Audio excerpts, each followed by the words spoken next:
Do you ever just gaslight yourself into thinking that you're overreacting when you see your friends hang out without you? And does that make you feel like you're the problem, that you have to fix yourself, change yourself, mold yourself in a way that will please them so you don't have to feel this awful feeling of being left out ever again? Does any of this sound like you? And if it does, don't worry. This is your safe space. In today's video, I'm going to help you understand yourself and your emotions better, and that will help you exit your sad girl era. This era of self-pity, this era of, oh my god, they don't like me, I need to change myself. Because I don't know about you, but when I used to feel left out in friendships, I used to internalize that, and I used to attach so much shame and guilt to it. I just felt guilty around the whole topic. I don't know if you relate to that. And you know, for some of us, the environment at home is not the best, so we tend to look to our friends to give us that safety, that comfort. So when those people, your friends, start to treat you in a way where you're disposable, it can really leave a mark. And I get that. And bestie, I promise you, if you watch today's video until the very end, you're gonna leave the video with a fresh and new perspective. And it's gonna change how you feel for the better. Hey guys, and welcome back to my channel. Hi, if you're new here, my name is Maryam, and on my channel, we talk about all things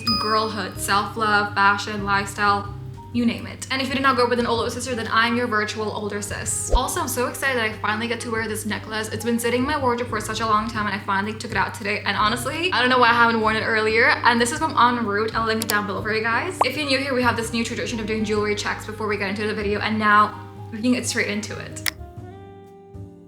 The reason I'm making today's video is to give you comfort. It's to make you feel seen, heard, understood, because it's not a nice feeling to feel left out, to feel like you're not worth much, to just feel like you don't belong. It's not a nice feeling, and I get that, and I'm here for you to get past it. Let's start by discussing what actually goes on in your brain when you feel left out, because it's not just in your head. That pain, that discomfort you feel, it's not just in your head, it's real, because psychology shows that that feeling of being left out triggers the same pain receptors in your brain as physical pain, as being hit or punched.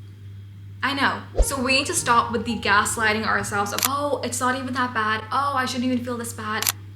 Your feelings are valid. I'm saying it to you. Your brain literally treats it as an injury, and that's why it hurts so much. And you're allowed to feel that pain. And this is where a social exclusion theory comes in. It explains why even the smallest moments of exclusion can spiral into something bigger, into shame, into self-blame, into overthinking. It's a real thing. So when you feel left out, say your friends didn't invite you to a hangout, your friends don't really respond to you on the group chat, when you experience any kind of rejection, any kind of exclusion, your brain is treating it as a threat. Your brain treats it as a threat, and it's not a small one either. That's why you're constantly overthinking. You just cannot shut off your brain. You're like, maybe if I do this, maybe if I talk to her, maybe if I change myself.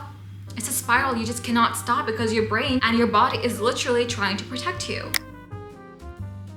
So now you understand why it feels so intense. But here's the thing. Now that you understand why, you can actually be logical with it, and you can actually work towards a solution. And now let me give you some more perspective. Because you see, our brains, your and mine, it's wired to scan for negatives. That's why you're still here, because your ancestors back in the day used to scan for negatives constantly in order to survive, because they were cavemen. Like, this is like way back in the day. This is how you've evolved. This is how you come to be. If they weren't looking for negatives, they wouldn't have survived, because they would have been eaten by a lion, or, you know, get killed, get hurt.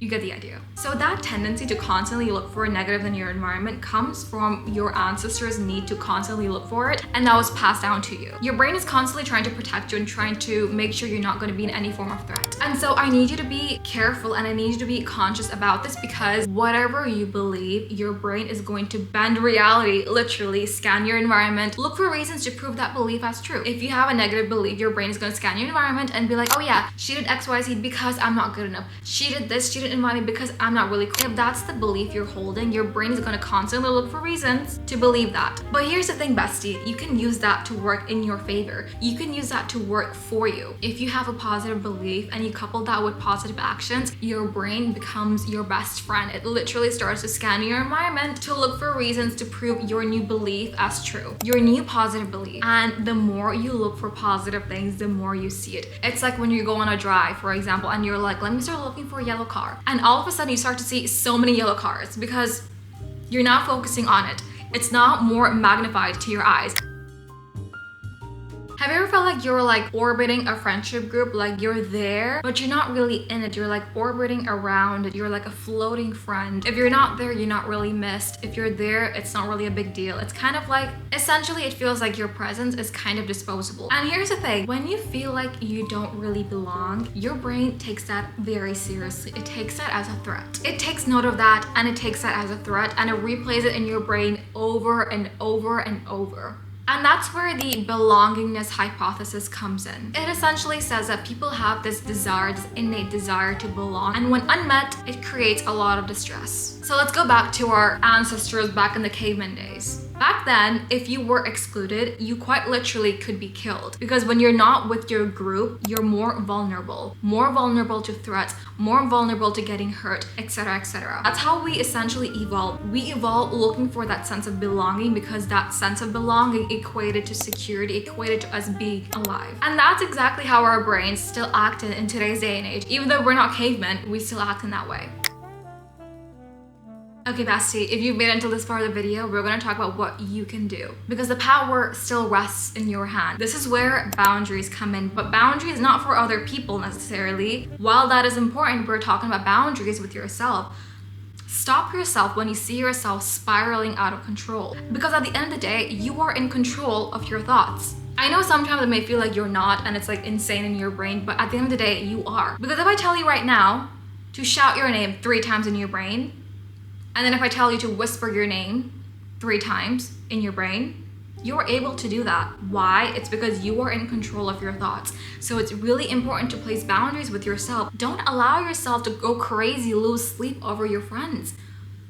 Friends, quote unquote, because they're not your friends. If people can live like that, knowing that you're excluded, they're not really your friends, are they?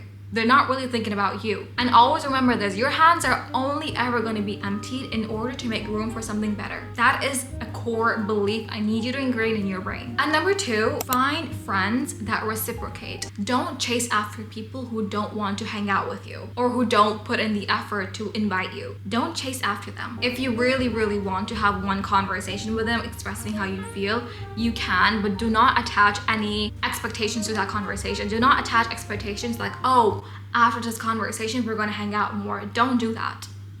Have the conversation if you really, really want to, but at the end of the day, look for people who are actually going to reciprocate your energy and work on cognitive reframing because not every single silence is a sign of disapproval. When you have a certain narrative in your brain like, oh, I'm always the one who's being left out, you might start to interpret every single piece of silence as disapproval or they don't want to hang out with you or XYZ, XYZ. So it starts with reframing your brain, cognitive reframing. Because if you're not careful, if you have a belief that you're not worthy, you're going to look at every single action, negative action, and attach meaning to it when really it probably had nothing to do with it. All right, besties, I really hope you found meaning and healing in today's video. I love you guys so much. And if you made it until the very end of the video, give this video a thumbs up and subscribe if you aren't already. I love you guys so much, and I'll see you guys next time. Bye.